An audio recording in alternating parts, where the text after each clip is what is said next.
دو گاڑیاں ایک دوسرے کے آمنے سامنے آ جائیں تو بڑی مشکل سے پاس ہوتی تھی. آج یہ صرف اس سے 3 گنا بڑی نہیں ہے. یہ کارپیٹ روڈ ہے رواد سے لے کر ننوترے تک. وہ خدا کے بندوں، اس میں میرا خون ایک جگر استعمال ہوا ہے.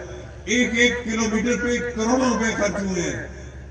آپ کی خدمت کی، اس میں میں نہیں چلتا، آپ چلتے ہیں. اور اگلے دن آپ صبح اٹھے، دوسرے دن کام شروع ہو گیا. 8 مہینے میں ختم کیا. میں نے پنڈی سے ایک ہسپتال میں میرے آل اولاد میں نہیں آنا تھا. آپ کی آل اولاد خدا نہ خواستہ ہر ایک کو اپنے حفظ و امان میں رکھے، مگر زندگی کے ساتھ بیماریاں بھی ہیں. ایک 60 بیڈ کا ہسپتال میں نے کھڑا کیا رباط کے مقام پہ. اس سے فائدہ کس کو ہوگا؟ جھٹے کو، یونین کونسل کو، بسالی یونین کونسل کو، تخپڑی یونین کونسل کو، بگو یونین کونسل، یہ سارے علاقے کو. بجائے پنڈی جانے کے یہ رباط میں 60 بیڈ والا اسپتال.